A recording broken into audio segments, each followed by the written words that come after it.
Before we begin, thank you very much to the shoutouts will never end, TJ, you fool, for joining the Patreon campaign. I certainly hope they don't end. I kind of don't want to go back to my old intro at this point. My old intro was boring. These are fun. Like this, I just get to shout nonsense at the beginning. It's a complete non sequitur, and I thank you all for keeping it up. Man, it's absurd how long it has been kept up, and I thank you guys for it.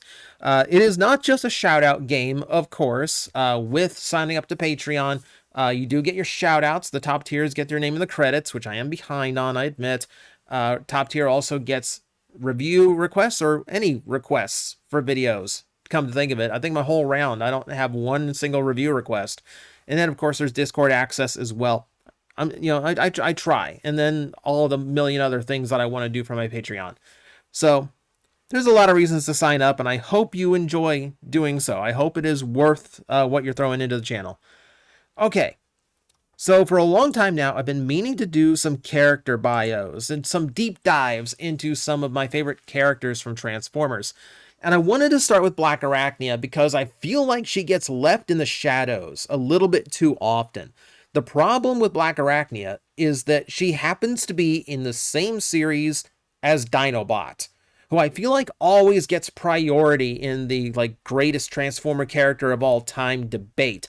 Certainly gets priority when you're talking about the best Beast Wars character in general. You know, she's somewhere looped around with Megatron and Dinobot all the time. And I feel like she ends up taking third place way too often. Because genuinely, when you look at her, she has one of the best character arcs in all of Beast Wars. And because she actually survived throughout most of the series, she actually gets to do a lot more than even Dinobot did. I feel like sometimes that goes unappreciated. So let's actually deep dive into BlackArachnia, and we'll take a closer look at her. Not like that. Get her head out of the gutter. For starters, she does play an important part because she's the first time we actually saw a protoform get turned into a Predacon. Meaning, throughout the series, you never quite know who she really is. And that is played well to the character, to be honest with you. So the first indication we get that she's not quite a normal Predacon is the fact that after the first battle, even though she actually shows her courage against the Maximals and how efficient she is as a fighter, she vanishes. So immediately, right after her very first fight as a Predacon, she already seems like she's skulking off to do her own thing. And that's kind of a lead up to exactly who she would be the rest of the series. And then we just kind of get to wonder throughout most of the show, is this how she is as a character, or is this just what the shell program that Tarantulas put into her is doing to her? We kind of left to wonder, where does her real character begin and where does the Predacon programming, or you get my picture. The point is, we're kind of left to just kind of wonder, where the balance lies with her. And we get to see it a lot as the series goes on. So for starters, she is something that we never saw in Transformers to that point. She is a femme fatale character. She is not above using feminine wiles to manipulate people to her side. And typically that takes the form of either unnerving Tarantulas, who already has something of a perverse interest in her, being a creation of his own. But it works especially well on Quick Strike, who is not too quick on the upkeep in general. But then you throw a little bit of feigned interest and, you can get the guy to break his back for you. So we've never quite saw that level of, or that style of manipulation in a Transformer character before. And it definitely plays to a more sinister side because she has no qualms over manipulating her own allies. And that just goes beyond the femme fatale. She's adept at outsmarting them too. BlackArachnia is a surprisingly intelligent character, which at this point was rare amongst the Predacons. Megatron's a genius, and Tarantulas can invent things, but Tarantulas lacks the cleverness that BlackArachnia has, on top of the fact she's just inventively intelligent as well. She created several of the devices we see throughout the series too. Even at the very finale, the final episode, she's the one that helps work on Teletran 1, in order to get it up and flying again alongside Rhinox. She is a very smart character, as well as being efficient in a battle, as well as being just, that femme fatale edge to her. She's got a lot. Obviously, she's got a lot. The cunning is even strong enough in this character to actually outwit Megatron from time to time, whether that is smoothing over some attempted rebellion, or, in the case of the screenshot, getting the programming to the golden disc without Megatron realizing it. Or at least at the time we thought he didn't. Now, when she goes for things like that, as well as previous moments in the series, she is depicted as very power hungry. The Trigger is obviously the biggest example of this. Not only is she willing to use Pterosaur and Waspinator's stupidity to her advantage to get them off of the chase, but she then does the same thing to Scorponok in order to leave herself as the only Predacon out to get the alien device. It's as powerful as we ever saw her become in the series, and probably among the most powerful we saw any villain in that series, short of like when we get into time travel shenanigans. Point being, she was taking every opportunity she could to either double cross Megatron to gain advantage, or to try and gain power for herself.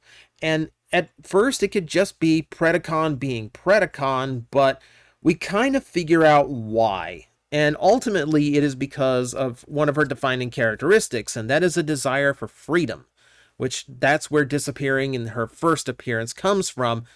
It's a foreshadow of just trying to be free of the Predacons in general. We saw how strong that commitment to freedom is when she dealt with Tarantulas and his mental link. In this scene, she is absolutely willing to offline herself. This is not a bluff. She is going to blow both of them sky high with a ruptured Energon cube if he does not break the link. This is a pretty extreme thing. This is a pretty extreme thing for a kid's cartoon. And she is absolutely willing to go through with it. That is how important it is for her to be free, to resist being Tarantulas' slave. We see it again later on in Season 3, when we talk about removing the Predacon programming. At first, BlackArachnia doesn't think this is something that she has a choice in the matter. They think that's just going to be done and that's it. It doesn't help when Primal is overheard saying that it might be too dangerous to leave her that way, because she thinks she means leaving her as a Predacon. What he actually meant was leaving her with the program that might kill her. You mean I had a choice? The words alone in the episode really kind of tell you how things run amongst the Predacons. If Megatron wants to experiment on you, that's just what he's going to do.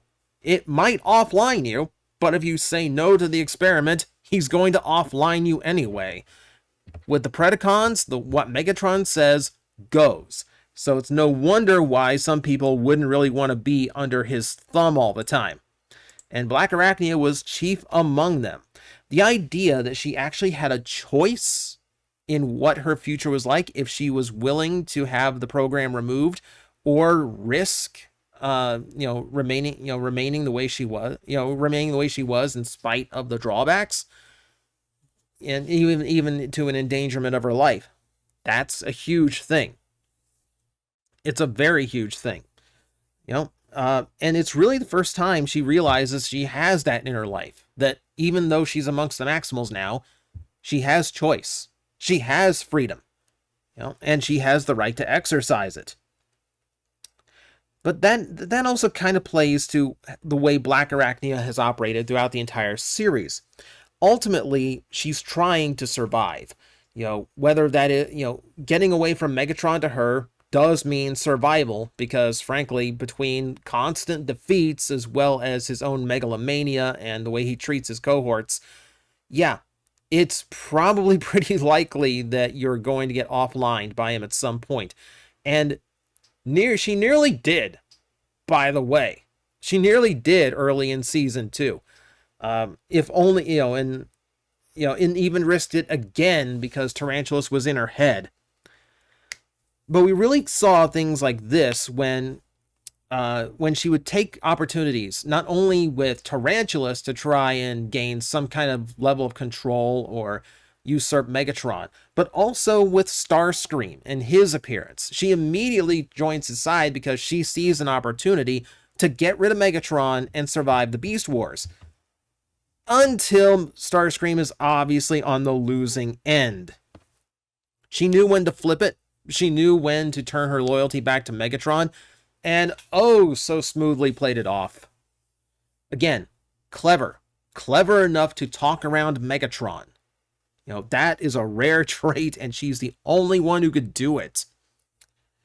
But again, she does these things because she is attempting to survive a war that she was brought into right in the middle of it without any real choice in the matter.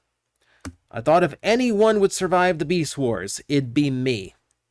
It's a rare moment of honesty that Silverbolt heard during crossing the Rubicon, where we finally get an inner workings of BlackArachnia revealed to us. It is really like an effort to survive. In this episode, the only reason she's willing to risk the shell program being removed is because otherwise it's going to kill her. That's literally the only reason, the only thing that could make her risk losing who she is the notion that if she doesn't, she's not going to survive. That's a really important trait for her. Extremely important. And I kind of understand it. I kind of understand. Like it's obvious to you and me, but then again, these are robots that can survive a lot. So it does say something. But survival is also the reason she started becoming intertwined with Silverbolt. During Bad Spark, they don't really have an option but to work together. Otherwise, Protoform X is going to stamp them out, or they're not going to survive the trek back to their bases, or even to a point where they can communicate with them. It was the very first time she had ever been around anyone where she wasn't just something to be used. For Tarantulas, he almost has this sense of property about her. Remember, he's the one who programmed and ultimately created her. And there is some perverse choice to why he picked another spider.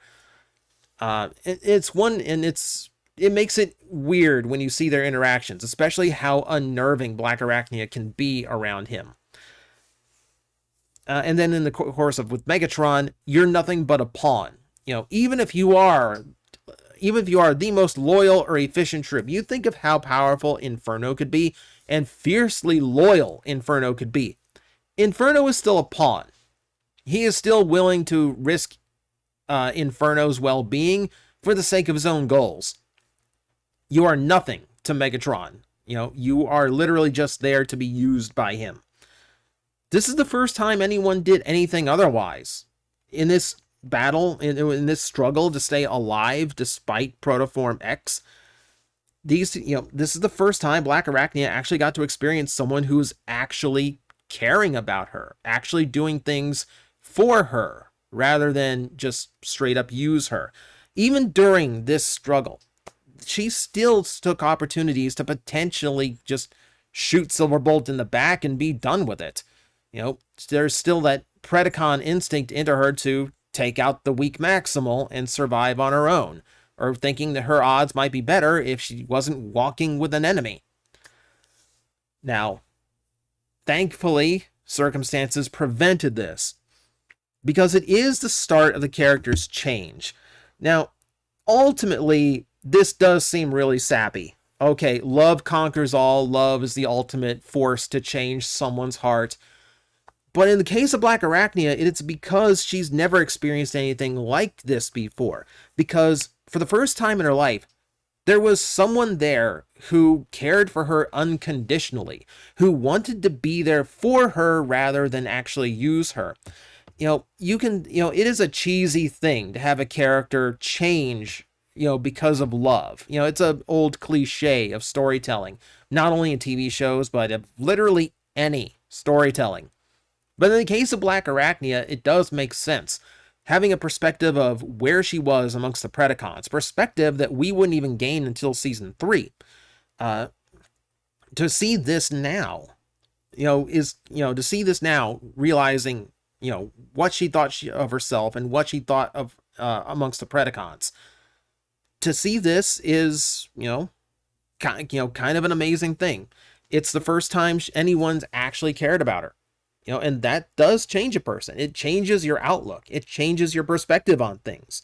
You don't just have to be the villain for the sake of being the villain. You don't have to be constantly on the lookout for power just to, gain respect or stay safe. There's someone who wants to keep you safe just the way you are. And that's a big thing, and it's a real thing. This is a cliche story because a lot of people have gone through it. And it does change her. Throughout season 3, we see points where she actually shows signs of being selfless, where she is a little bit more willing to be a team player. With Optimus, she's far more willing to obey orders and play along, even though she does still have her solo tendencies, and she still has her misconceptions. She is still willing to follow orders and play ball with the team, even if it means saving a bunch of indigenous humanoids. It's a great way to see her character evolve. And then we see it evolve further when she becomes Transmetal 2. This was the moment. Once we saw the shell program removed, once again we see some kind of input and some kind of insight into exactly how this all works. The shell program twisted her to becoming evil, but it wasn't who she was. It wasn't a full programming change. Tarantulas didn't program her to be the sarcastic femme fatale with a sharp, comment on her tongue at every moment. It wasn't what created the rebellious streak. No. All that was in there. All Tarantulas did was twist it to his own vision. So, yeah, this is legitimately. It took most of the series to find out, but this is who BlackArachnia was meant to be. Now, certainly, becoming a Maximal definitely did soften her up. She did become more concerned with the team. She was more comfortable being the hero, and yes, she even calls herself a Maximal. But at this point in the story, she has grown and evolved so far. Like, the desire for power in this one isn't just to become stronger like she has in the past in order to survive. She already has a place of comfort. She already has, a knowledge that she can survive amongst the Maximals. What she wants here is basically just to keep up. She basically just wants to become better at who she is at this point. It's still selfish in a way, but it is not like I'm going to take over the Maximals selfish like it was when she was amongst the Predacons. At this point, she's grown a lot. And once she has this level of power, the power hungry ends. Once she's actually able to protect Silverbolt and no longer be like the damsel in distress, she actually seems comfortable. And she actually seems, calm. This is where she starts caring about her team. This is where she starts playing ball a lot more. And it takes her throughout the rest of the series. And it's a great shift. We can even dip into Beast Machines if you really want to show like a full character growth. Sure, she still is, she's still sharp-tongued and she's still kind of sarcastic. But ultimately, the BlackArachnia in Beast Machines is a much calmer, much more gentle person, especially once Silverbolt comes back around. She's a character that can smile, which is not something I would ever say of Beast Wars BlackArachnia. So you can view it as, okay, character assassination, or you can say, well, it is kind of a natural growth from where she is. If you really felt like she needed to become, like the more nurturing and the more like loving character. So that's kind of how BlackArachnia goes. Throughout Beast Wars, she is constantly evolving. I would say that every step she took, every episode focused on her, was a good step in actually getting her to the point that we eventually saw. whether she, you know, if she was in an episode, she was either developing the character or taking the necessary steps to show that development. And she got, you know, 2.5 seasons worth of story time in order to do it, which is actually more than Dinobot's 1.5 seasons. So it actually plays really well. And yeah, she's a phenomenal character in her own right. Definitely deserves to be mentioned a lot more than she is. So that's my take on BlackArachnia. Now you know the whole system, the whole story, the whole everything. So let me know what you think of the character in the comments below. Yeah, so this is a really dear character to me. I really is genuinely one of my favorites. And I want to hear if she's one of yours. So thank you for watching. I will see you next time. I'm like, I think you guys got this. I will back away, and I will see you all later. You've got this handled. Alafi's like, really? You're not gonna help me? Like, it's fine now. It's like these disgusting creatures breathing down my neck, and you're all just like, I believe in you. You got this. All right, you seem to have this. 5 minutes.